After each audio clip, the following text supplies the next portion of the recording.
চিল্লা মালদে।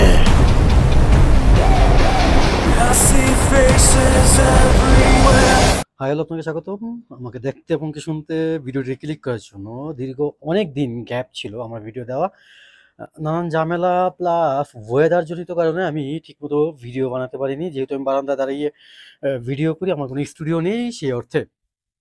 So video title thumbnail দেখে বুঝতে পারছেন কোন বিষয়ের ওপর আজকে জাকানি দিব।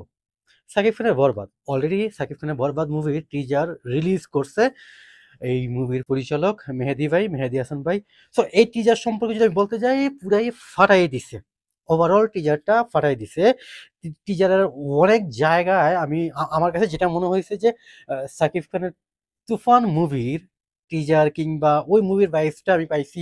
আমার কাছে যেটা মনে হয়েছে, ইভেন সাকিব খানের ভয়েস কিছুটা যেখানে ও নিজে বলতেছিল যে, বিশেষ করে ওই তুফান মুভির যে ভয়েসটা, যখন জিজ্ঞেস করে তুমি কি চাও, সে বলছিল পুরা দুনিয়া বা পুরা পৃথিবী, এরকম কিছু একটা। তো ওইরকম ভয়েস টোন সেম এই টিজারও ছিল। সাকিব খান বলতেছিল সে নিত্যুকে চায়, আর কিছু চায় না, না হয় পুরা বরবাদ করে ফেলবে। সো এই টিজার সম্পর্কে যদি আমি এখানে বলি, স্পয়লার না অ্যাকচুয়ালি, টিজারের শুরুতে যখন দেখা যায় যে সাকিব খানের মা নাকি যিশু সেনগুপ্তর মা, আসলে এখানে বুঝার কোনো ওয়ে নাই। যদিও আমরা এখানে দেখতেছি যে ওই মহিলা বলতেছে মিশা সওদাগরকে যে আমি মা হয়ে লজ্জিত, তুমি বাবা হয়ে লজ্জিত না। এখানে সাকিব খানকে একজন ড্রাগ এডিক্টেড, ইভেন রেপিস্ট বানানো হয়েছে প্রথমে। যদিও একজন হিরো এইভাবে এভাবে ডার্ক করা একটা হিরোকে, এটার পক্ষে আমি কখনোই না। যদিও ইদানিংকালে বাংলা মুভিগুলা কিংবা অন্যান্য মুভিগুলাতে ভিলেন আর হিরোর মধ্যে তফাৎ থাকে না। ব্যাপারটা খুব ন্যাচারালি সবাই পাচ্ছে বা নিচ্ছে, আই থিঙ্ক এরকম কিছু। তো এখানে সাকিব খান একজন ড্রাগ এডিক্টেড, অলরেডি সে ড্রাগ নিচ্ছে এরকম কিছু একটা দেখাচ্ছে। ইভেন সেখানে একজন রেপিস্ট, এটাও বলা হচ্ছে। বাট একজন নায়ক হিসেবে নায়কের সাথে এই ব্যাপারটা আসলে যায় কিনা, কতটুকু যায়, আসলে কি সে রেপিস্ট কিনা, নাকি বাংলা মুভিতে আরো কিছু বিষয় আছে যে এখানে রেপিস্ট হিসেবে বোঝানো হয়, আসলে সে র্যাপ করেনি, বাট তার উপর এই দায়টা চাপানো হয়। যেখানে যিশু সেনগুপ্তর যে এন্ট্রিটা, সে জিপার মানে জিপার লক করতেছে, নিচে একটা মেয়ে আছে, কিংবা এটাও হতে পারে যে যিশু সেনগুপ্ত এই কাজগুলো করে এটা সাকিব খানের উপর দেয়া যাচ্ছে। সো ওভারঅল সবচেয়ে মূল আকর্ষণ ছিল সাকিব খানই, যেখানে সে জবাই করে পুরা রক্তাক্ত ফেস, এই যে তার রক্তাক্ত ফেস কিংবা ডায়লগ গুলা, এই টিজারে যিশু সেনগুপ্তকে আসলে রিভিল করা দরকার ছিল না। আমি মনে করি ওনাকে ট্রেলারের জন্য রাখা যাইতে পারতো, কারণ এই টিজারটা পুরো ফাটাই দিচ্ছে সাকিব খান নিজে একাই। এদিকে আপাতত নাম মেবি নিতু থাকে, নিতু টাইপ কিছু একটা, নিতু হত্যার বিচার চাই এরকম কিছু একটা পোস্টার বা ব্যানার নিয়ে পাবলিক রাস্তায় নামছে। তার মানে কি এখানে কি নায়িকা শেষ পর্যন্ত তাকে র্যাপ করে, মানে দর্শন করে মেরে ফেলা হয় নাকি এরকম কিছু একটা। সো এই গল্পের কিছুটা কিছুটা আভাস কিংবা গল্পের কিছুটা তথ্য ইনফরমেশন দেওয়া হয়েছে টিজার, আসলে ট্রেলারে কিছুটা থাকে। তো টিজার দেখেই অনেক কিছু বোঝার আছে এই মুভি সম্পর্কে, টিজার দেখেই অনেক কিছু ধারণা নেওয়ার বিষয় আছে। বাট ট্রেলারে আরো অনেক কিছুই থাকবে হয়তোবা, কিন্তু যিশু সেনগুপ্তকে ট্রেলার পর্যন্ত রাখা যেতেই পারতো, এখানে ওনাকে রিভিল না করলেও হয়তো। তো টিজারটা সম্পর্কে যদি আমি আরো ডিপলি কিছু বলি, এখানে প্রচুর ভায়োলেন্স আছে। এটা অবশ্যই মেহেদী হাসান ভাই অলরেডি তার অনেক আগেই বলে আসছে এই মুভিতে অনেক ভায়োলেন্স থাকবে। ইভেন সাকিব খানের ক্যারেক্টারটা, সাকিব খান নিজে এই গল্প শুনে সে এই মুভিতে ইনভেস্ট করার জন্য অফার করছিল মেহেদী হাসান মিরাজকে।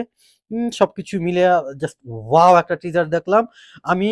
যদিও বাংলাদেশে নাই, যদি বাংলাদেশে থাকলাম আমি ফার্স্ট শো টিকিটটা নেওয়ার জন্য বা মুভিটা দেখার জন্য অবশ্যই সেইটা ট্রাইটা বা চেষ্টাটা করতাম।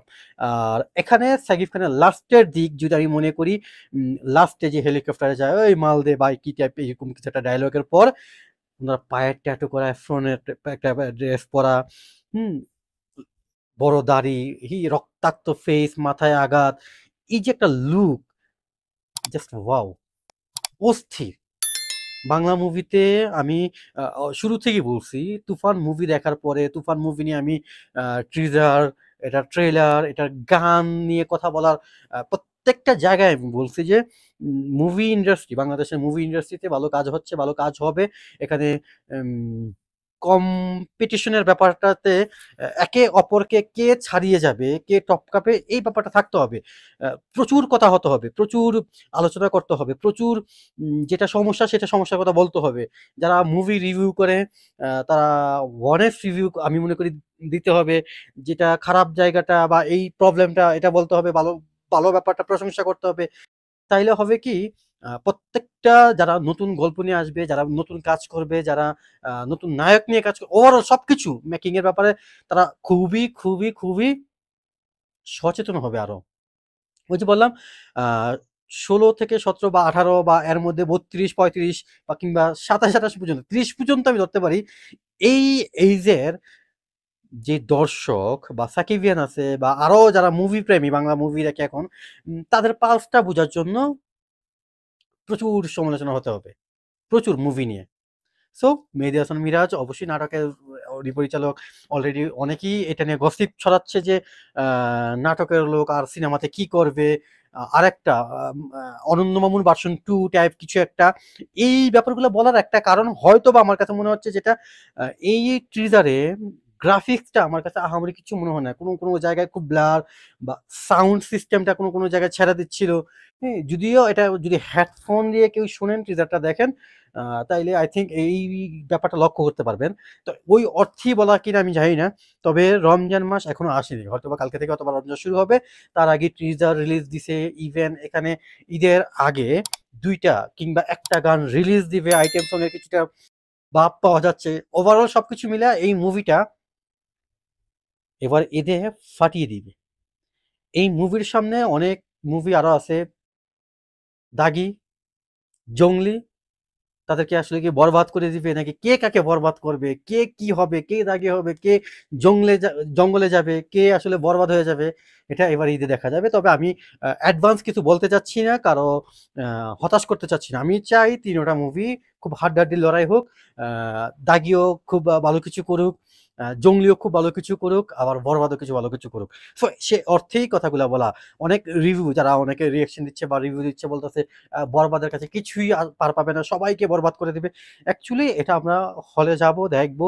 আমাদের দর্শক বিশাল একটা দর্শক লেভেল আছে এখন বাংলাদেশে। মুভি দেখে বাংলাদেশে যারা একটা সময় বাংলা মুভি দেখলে নাক ছিটকাইতো, মুভি দেখতো না। আমি নিজেও এরকম ছিলাম। তো তারা যেহেতু হলমুখী হচ্ছে, হলে যাচ্ছে, যদিও হলের সংখ্যা অনেক কমে গেছে। সো সেই অর্থে তারা ওই হলে যাবে, মুভি দেখবে, বিচার করবে, টিজার দেখবে, তারাই জানাবে। অ্যাডভান্স কোনো কিছু মানে অ্যাডভান্স নেগেটিভ আমি মনে করি এখন পাবলিসিটি করা বা বলা ঠিক না। আমি ডিরেক্টলি বলি, সিনেব্রস উনি ডাইরেক্ট বলছে বরবাদ করে দিবে। অন্যান্য মুভি দাঁড়াতেই পারবে না। এই সেই অনেক কিছুই বলছে। সো এইভাবে না বলাটাই আমি মনে করি বেটার। একটা মুভি সম্পর্কে আপনি দেখেননি। এখন পর্যন্ত তারা আসেনি, আসবে হয়তোবা করবে, কাজ করবে। তাদের কাজ করতেছে বা তারাও টিজার রিলিজ দিবে। কিন্তু তার আগে আপনি তাদেরকে বরবাদ করে দিচ্ছেন। কতটা যৌক্তিক? সো এই ব্যাপারটা সম্পূর্ণ আপনাদের হাতে ছেড়ে দিলাম। কমেন্ট বক্সে কমেন্ট করে জানাতে পারেন। আপনি যদি আমার চ্যানেলে নতুন হয়ে থাকেন অবশ্যই চ্যানেলটা সাবস্ক্রাইব করবেন। আর যারা অলরেডি সাবস্ক্রাইব করছেন thank you so much and ভালোবাসা অবিরাম। টাটা।